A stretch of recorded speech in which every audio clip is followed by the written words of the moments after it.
Ya, shalom Bapak Ibu. Puji Tuhan, pagi hari ini kembali kita belajar firman Tuhan. Ya, selama 2 hari ini kita mendengar pesan Tuhan adalah engkau adalah prajurit Tuhan. Nah, tentunya Bapak Ibu kalau kita dengar ya apa yang sudah disampaikan Bapak Gembala, ini bukan kita lagi diangkat tapi kita lagi diingatkan lagi. Ya. Barangkali mungkin kita sebagai orang percaya sudah melupakan status kita ya sebagai prajurit Tuhan. Dan ini kan tentu sebuah kehormatan ya. Kalau kita mau jadi prajurit aja kita harus daftar Bapak Ibu. Ya, misalnya kita menjadi prajurit TNI Angkatan Darat di bangsa kita, di negara kita. Kita harus daftar, kita harus ikuti ujian dan sebagainya. Tapi di sini bagaimana kita diangkat langsung oleh Tuhan. Dipercayakan satu status yang begitu luar biasa. Engkau adalah prajurit Tuhan. Wow, ini kan berarti ada sesuatu yang harus kita banggakan lebih lagi. Tapi bukan cuma kita bangga sekedar dengan mengenakan aksesoris saja, kemarin sudah dijelaskan. Tapi kita harus sadar, pasti ada tanggung jawab, ada tugas yang harus kita kerjakan. Ya, ada hal-hal yang harus kita perhatikan. Nah, kita buka dulu di dalam 2 Samuel pasal yang ke-22 ayat ke-33 sampai 36. Ya, karena ini yang menjadi dasar firman Tuhannya. 2 Samuel pasal yang ke-22 ayat ke-33 sampai ke-36 saya bacakan untuk Bapak Ibu semua. Allah, dialah yang menjadi tempat pengungsianku yang kuat dan membuat jalanku rata. Yang membuat kakiku seperti kaki rusa dan membuat aku berdiri di bukit. Yang mengajar tanganku berperang sehingga lenganku dapat melengkungkan busur tembaga.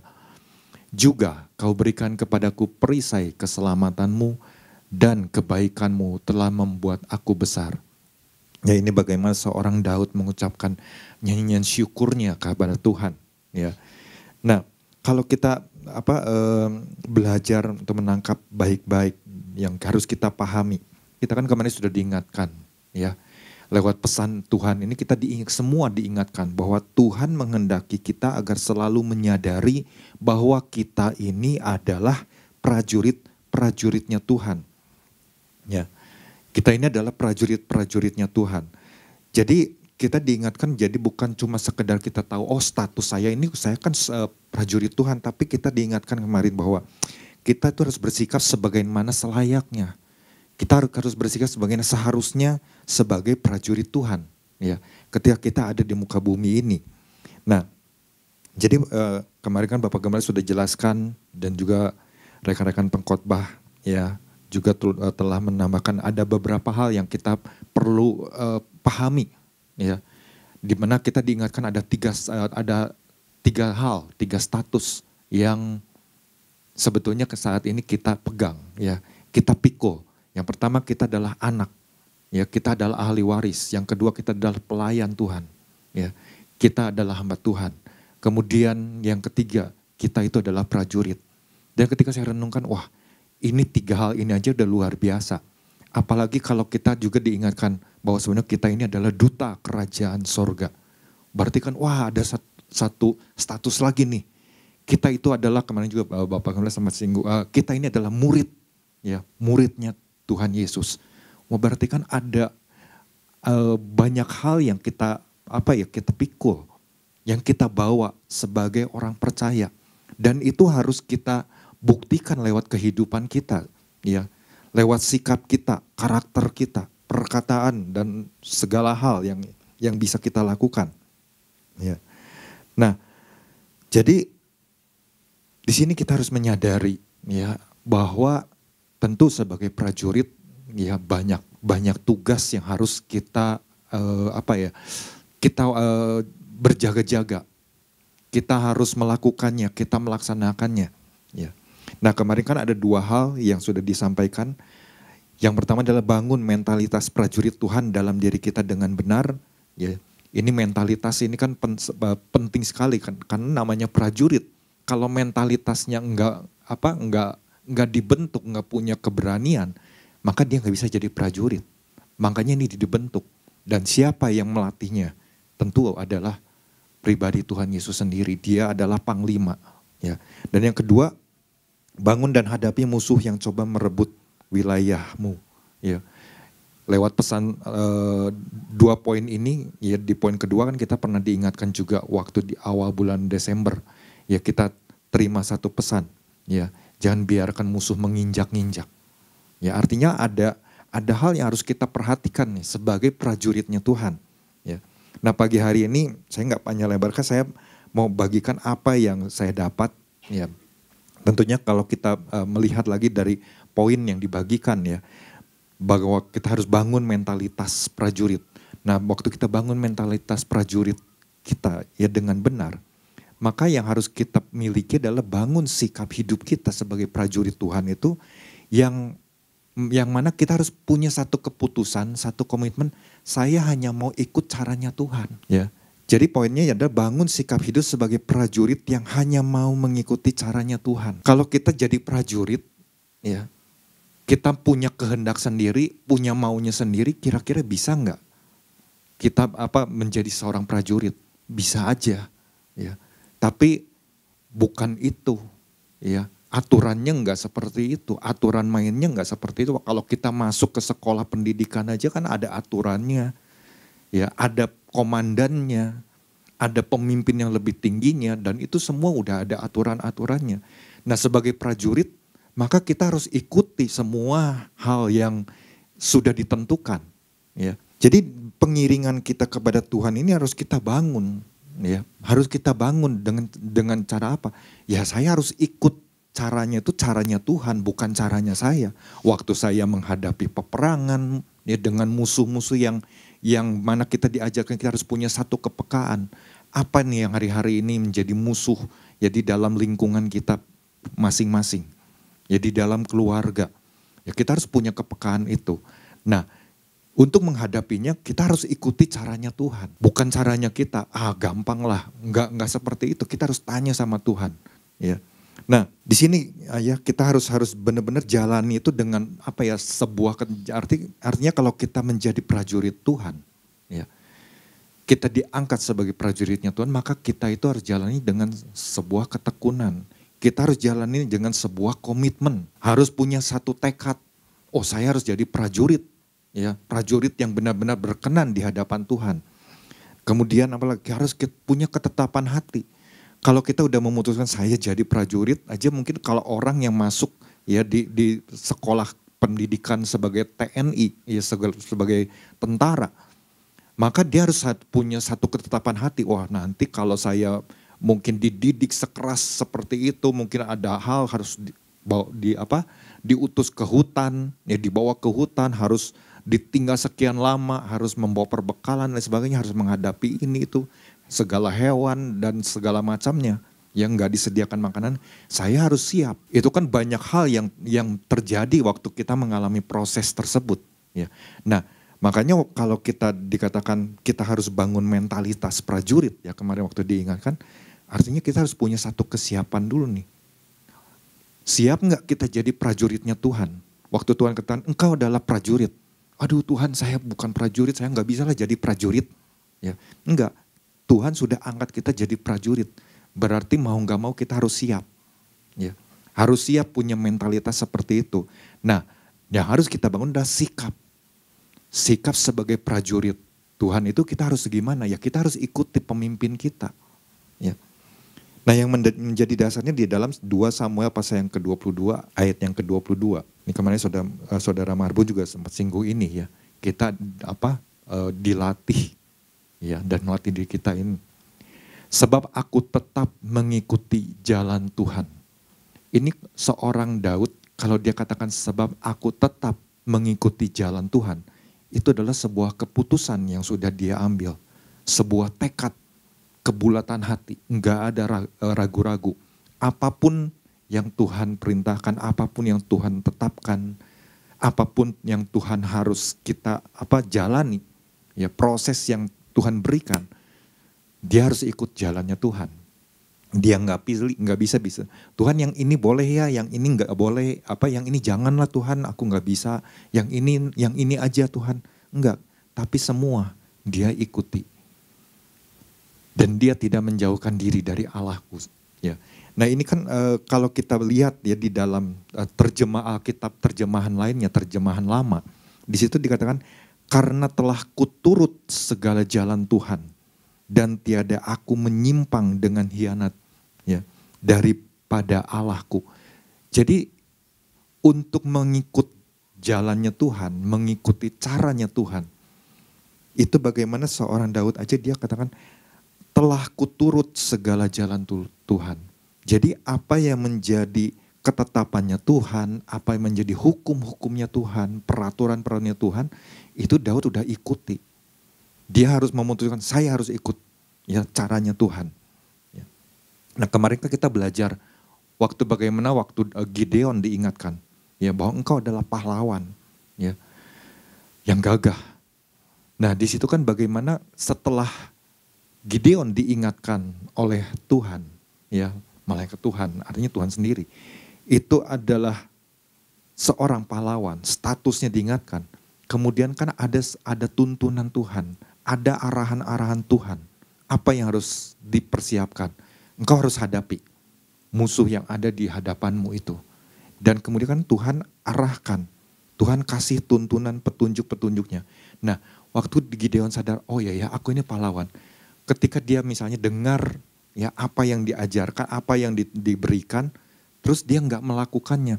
Enggak Tuhan, pokoknya tetap ajalah 10.000 kan menghadapi musuh. Kalau dia nggak mengikuti cara Tuhan, kira-kira bisa menang nggak? Bisa jadi yang terjadi adalah kekalahan justru. Tapi bagaimana seorang Gideon, dia ikuti arahan-arahan Tuhan tuh dia ikuti benar-benar. Ya. Kemudian kalau kita belajar waktu di Desember awal, waktu kita terima pesan, ya jangan biarkan musuh menginjak-injak. Ini kan kita berbicara tentang Yosafat. Yosafat pun, ya waktu dia diberitahu oleh bawahannya, musuh udah di depan. Yosafat kan kemudian datang. Apa yang dia lakukan? Dia datang cari Tuhan, dia minta tolong kepada Tuhan. Dan kemudian lewat seorang Lewi, ya Yesiel. Di situ kan bagaimana Tuhan berikan satu arahan, tuntunannya bagaimana dia bisa mengikutinya. Nah, itu dilakukan oleh seorang Yosafat. Ya, kita lihat aja di dalam 2 Tawarikh pasal yang ke-20 dari ayat yang ke-14. Lalu Yahaziel bin Zakaria bin Benaya bin Matanya, seorang Lewi dari Bani Asaf, dihinggapi roh Tuhan di tengah-tengah jemaah. Jadi waktu Yosafat dia minta tolong sama Tuhan, dia berseru memanggil nama Tuhan, Tuhan tolong. Aku minta tuntunan Tuhan, apa yang aku harus hadapi. Kurang lebih mungkin seperti itu ya. Dia berdoa, dia berseru waktu dia ajak semua rakyatnya. Ya, dia ajak pasukannya untuk merendahkan diri ya di hadapan Tuhan. Sampai akhirnya Tuhan kasih tuntunan lewat seseorang. Ya, dimana Yahaziel ini dihinggapi roh Tuhan. Nah waktu dihinggapi roh Tuhan, kemudian bagaimana Yahaziel ini menyampaikan, camkanlah dan berseru, camkanlah hai seluruh Yehuda dan penduduk Yerusalem dan tuanku Raja Yosafat. Beginilah firman Tuhan kepadamu, janganlah kamu takut dan terkejut karena laskar yang besar ini, sebab bukan kamu yang akan berperang, melainkan Allah. Wah waktu dengar mungkin jawaban itu aja, wah rasanya udah sukacita banget. Ya, wah kalau gitu ada Tuhan yang berperang. Tapi apakah dia diam aja? Enggak. Ada bagian yang harus dilakukan oleh Yosafat. Waktu dia mau mengikuti arahannya Tuhan, caranya Tuhan, dia benar-benar ikuti dengan baik. Dikatakan gini, besok haruslah kamu turun menyerang mereka. Artinya terlibat enggak? Terlibat. Sebagai prajurit, dia harus siap. Oh, kalau gitu saya harus berperang. Ya, dia harus siap untuk bertempur. Ya, kamu harus turun menyerang. Mereka akan mendaki pendakian Sis dan kamu akan mendapati mereka di ujung lembah di muka padang gurun Yeruel. Ini sebuah strategi, Bapak Ibu, dari Tuhan. Kalau Yosafat sebagai raja pada waktu itu, dia raja, tapi di hadapan dia juga tetap seorang prajurit. Dia tidak mengikuti caranya Tuhan. Maka saya rasa pastinya adalah kekalahan. Tapi ini bagaimana Yosafat dia ikuti cara-caranya. Langkah demi langkah dia ikuti. Oh, kalau gitu dia harus tiba ada di satu wilayah, ya dia mendapati ada di ujung lembu dan sebagainya. Nah, kemudian dalam peperangan ini tidak usah kamu bertempur, hai Yehuda dan Yerusalem. Tinggallah berdiri di tempatmu. Jadi bagiannya adalah apa? Dia cuma naik ke atas pendakian, naik ke atas gunung, ya. Kemudian waktu melakukan bagiannya, bagaimana dia bisa melihat sesuatu yang luar biasa. Ya. Hai Yehuda dan Yerusalem, tinggallah berdiri di tempatmu dan lihatlah bagaimana Tuhan memberikan kemenangan kepadamu. Ya. Janganlah kamu takut dan terkejut, majulah besok. Jadi, waktu dapat pesan itu bukan, kalau gitu hari ini ya, ayo kita siapkan, ayo kita lakukan. Enggak. Waktu dikatakan besok, ya besoknya dilakukan. Dan akhirnya adalah kemenangan yang terjadi, yang diterima.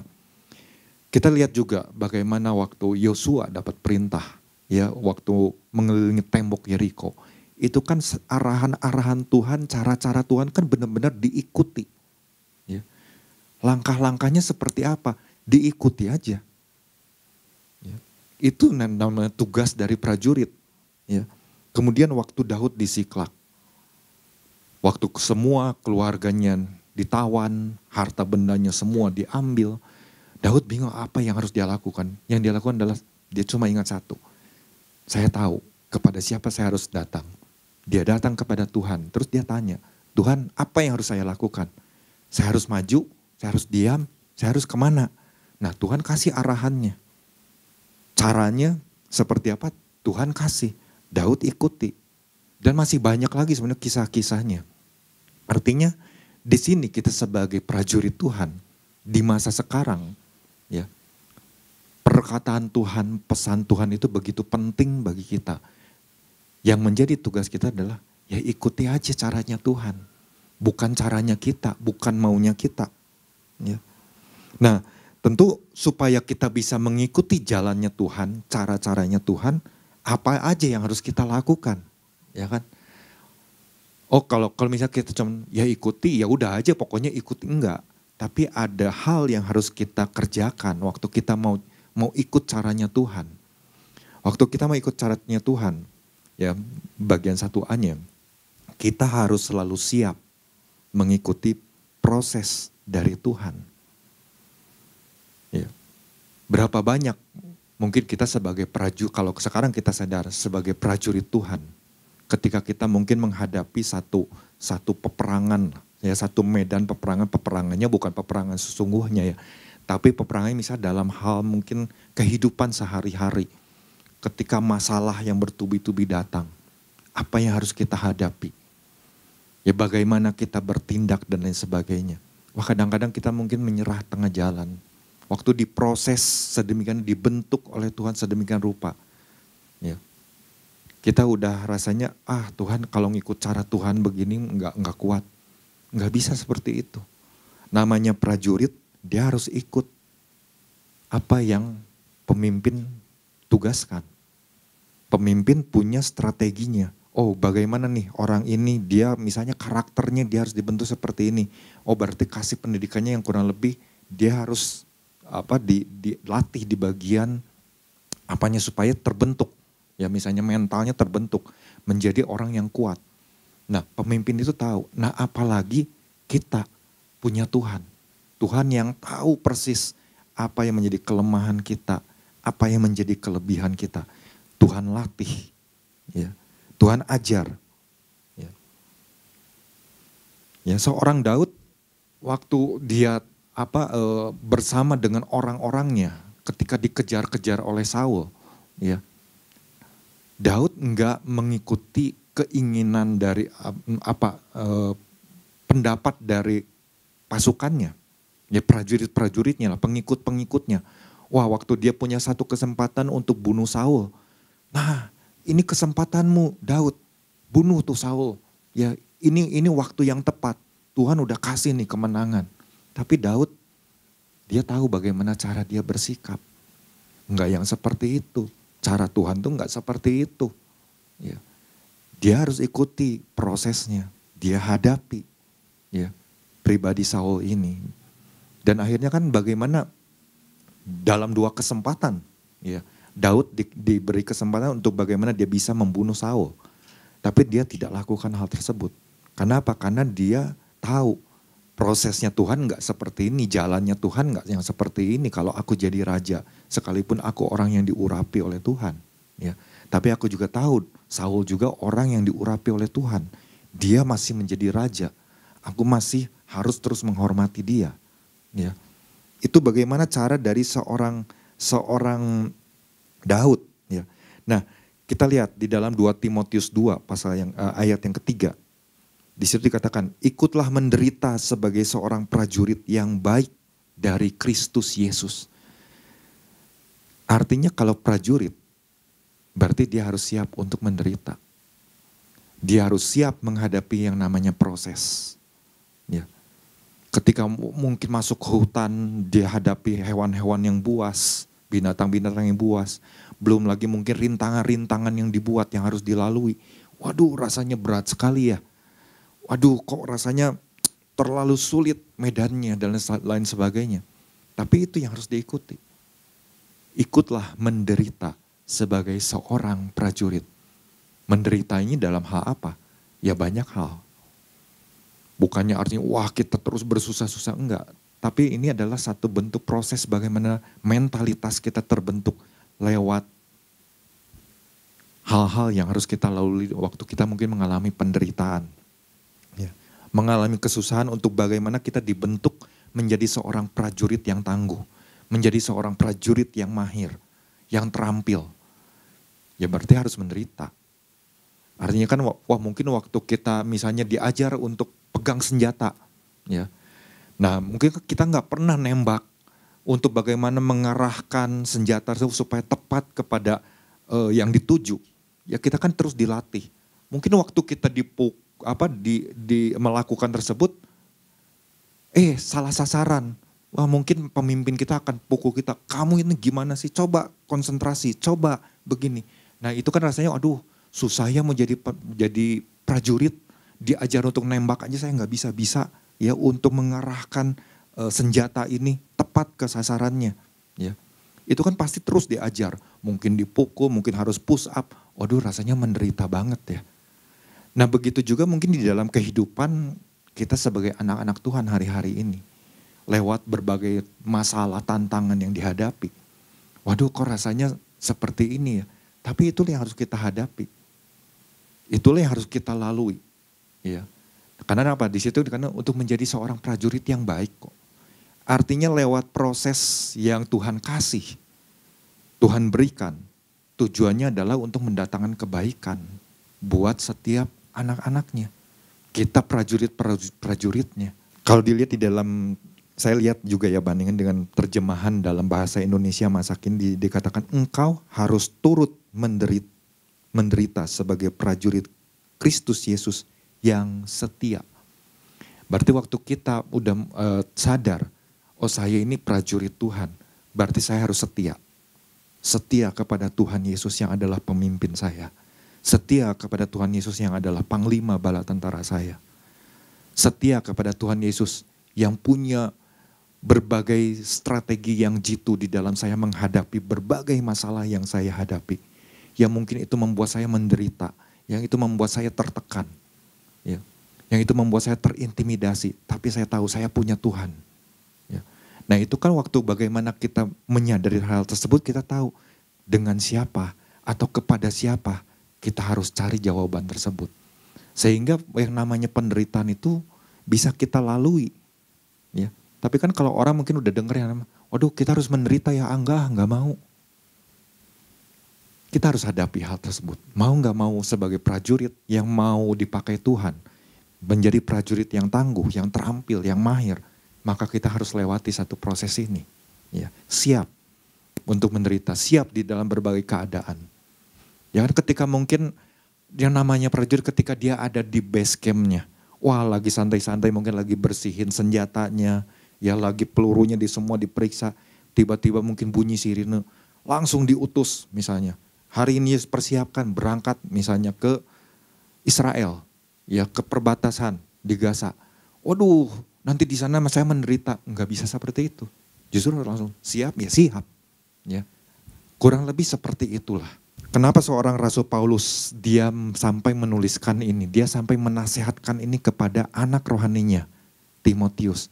Karena Rasul Paulus juga boleh dikatakan dia adalah prajuritnya Tuhan. Dia alami yang namanya penderitaan tersebut. Tapi apakah dia langsung mundur sebagai prajuritnya Tuhan? Enggak. Dia justru lewati hal tersebut. Prosesnya kan enggak gampang. Yang harus dijalani oleh seorang Rasul Paulus. Enggak gampang. Sangat-sangat menderita. Ya. Tapi itulah yang dibagikannya. Itulah yang diingatkan Rasul Paulus kepada anak rohaninya.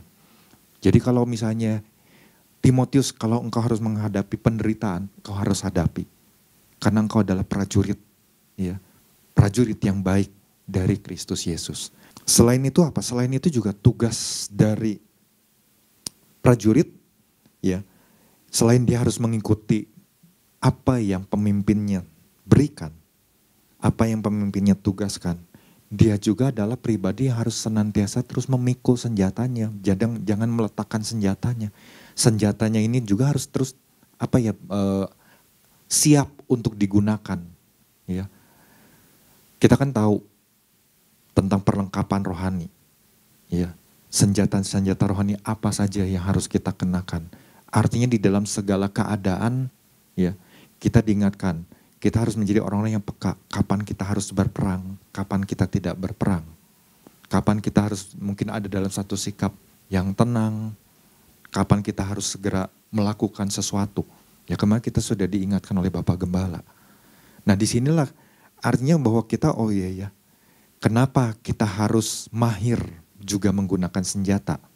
Ini dalam, kalau Bapak Ibu baca di dalam 2 Samuel pasal yang ke-22 ayat yang ke-35.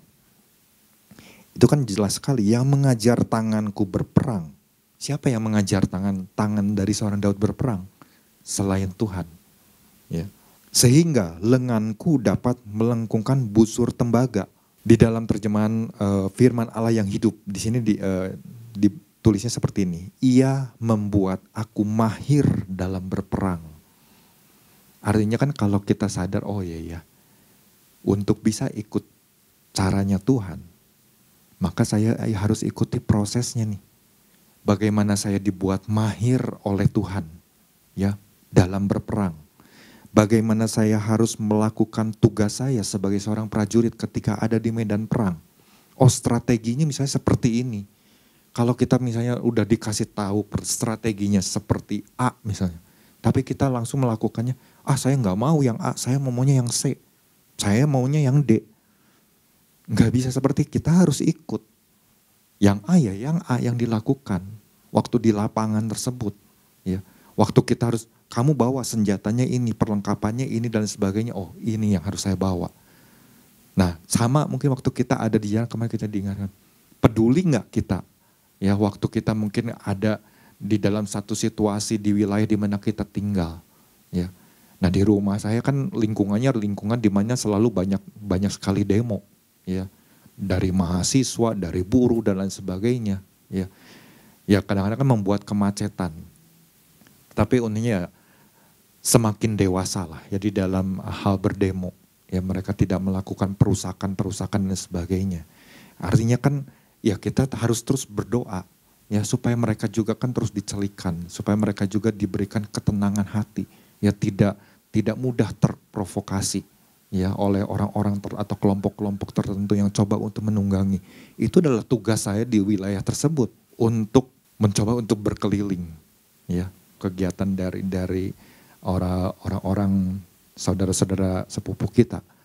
Ya, saya waktu lihat di wah, hari ini akan ada ini nih di Gedung Sate. Pasti besar-besaran ya. Akan datang mungkin dari wilayah daerah-daerah sekitar Jawa Barat ya, dari kelompok ini dan sebagainya. Apa yang saya lakukan? Ya, saya lakukan adalah ya udah saya keliling aja Gedung Sate. Ya, sambil saya berdoa. Tuhan, datanglah kerajaanmu, jadilah kehendakmu terus. Ya. Besoknya juga seperti itu. Dan yang terjadi adalah, wah puji Tuhan, aman gitu. Ya. Artinya ini tugas kita sebagai prajurit, ya. Bagaimana kita harus punya satu kepekaan. Ini apa nih yang lagi hari-hari ini terjadi, ya. Ini yang harus kita lakukan. Itu yang pertama, bagaimana kalau kita harus ikut, ya, untuk ikut caranya Tuhan, ya. Jadi kita harus mau untuk selalu siap mengikuti prosesnya Tuhan. Ya, yang kedua, kita juga harus tetap setia. Jelas kita harus tetap setia dan taat kepada apa ya? Tentu kepada ketetapan dan hukum-hukum peraturannya Tuhan yang adalah pemimpin kita ini. Di bangsa kita aja, ya, di negara kita, yang namanya seorang prajurit, dia itu harus ketika dia masuk, ya, di situ ada salah satu syarat, ya, salah satu syarat menjadi seorang prajurit TNI, ya, yaitu dikatakan begini, setia kepada negara Kesatuan Republik Indonesia yang berdasarkan Pancasila dan Undang-Undang Dasar Republik Indonesia tahun 1945. Itu adalah salah satu syarat untuk menjadi prajurit TNI di bangsa kita. Nah, ketika saya baca poin tersebut, apa bedanya dengan kita sebagai warga kerajaan sorga? Ketika Tuhan katakan engkau adalah prajurit Tuhan, berarti kita juga harus setia kepada pemimpin kita yang adalah Tuhan Yesus Kristus. Di mana kita sebagai warga negara kerajaan sorga, kita juga harus ikuti. Ya, betul, kita sekarang ini tinggal di Indonesia. Kita sebagai warga negara Indonesia pun kita mentaati setiap peraturan, setiap undang-undang yang ada di negara ini. Itu yang harus kita lakukan. Tetapi kita juga jangan lupa, kita juga sebagai warga kerajaan sorga, artinya ada peraturan juga yang harus kita lakukan. Bagaimana kita menghidupi kebenaran firman Tuhan sebagai prajurit Tuhan ini. Nah, seorang Daud aja dia sebagai prajurit, dia katakan di dalam 2 Samuel 22, ya, di ayat yang keduanya. Karena dia sadar, dia itu punya pemimpin, pemimpinnya itu siapa? Ya, di sini dia bilang begini, ia berkata, ya Tuhan, bukit batuku, kubu pertahananku, dan penyelamatku. Ketiganya, Allahku, gunung batuku, tempat aku berlindung, perisaiku, tanduk keselamatanku, kota bentengku, tempat pelarianku, juru selamatku. Engkau menyelamatkan aku dari kekerasan. Ya. Kemudian yang keempat, terpujilah Tuhan seruku, maka aku pun selamat daripada musuhku. Ini bagaimana seorang Daud tuh tahu pemimpin dia itu adalah Tuhan Yesus. Maka dia harus benar-benar taat kepada pemimpinnya ini. Selain taat, dia juga saya harus setia kepada pribadi ini. Karena dia adalah bukit batuku. Dia itu adalah kubu pertahananku. Itu perkataan-perkataan Daud itu udah mengkonfirmasi bahwa siapa Tuhannya itu. Dia tahu Tuhan panglima bala tentara surga. Tuhan punya 1001 cara atau bahkan lebih berjuta-juta cara. Ya, strateginya. Waktu Tuhan kasih kepada prajuritnya. Waktu engkau hadapi ini, engkau lakukan ini. Waktu engkau mungkin menghadapi masalah ini, yang harus kau lakukan adalah seperti ini. Tuhan pasti akan kasih tahu. Cuma kan kemarin kita sudah diingatkan, kita harus punya kedekatan, kita harus punya keintiman dengan pribadi pemimpin ini. Nah, demikian juga kalau kita mungkin hari-hari ini penerapannya seperti apa ya kalau dalam kehidupan kita. Ya, misalnya contohnya di dalam keluarga aja. Ya, dalam lingkup yang kecil. Kita tahu yang menjadi kepala di dalam keluarga kita yang pertama-tama adalah Yesus Kristus. Yang kita letakkan di atas segalanya. Yang juga menjadi dasar untuk kita membangun sebuah bahtera. Kemudian dari pribadi Yesus, Tuhan percayakan yang namanya seorang imam. Bapak-bapak, ya, seorang suami. Untuk melaksanakan tugasnya. Anggaplah misalnya, Yesus adalah panglima, kita komandannya. Ya, suami inilah komandannya. Komandannya ini pasti punya pasukannya. Pasukannya siapa? Pasukannya ya istrinya, anak-anaknya. Yang harus dipersiapkan juga, yang harus diajar juga. Ya, seperti bagaimana pribadi Tuhan sendiri yang mengajar kita untuk berperang, untuk menjadi mahir. Ya. Nah, dilihat dari 2 Timotius pasal yang kedua ayat yang keempat. Di situ dikatakan seorang prajurit yang sedang berjuang tidak memusingkan dirinya dengan soal-soal penghidupannya, supaya dengan demikian ia berkenan kepada komandannya.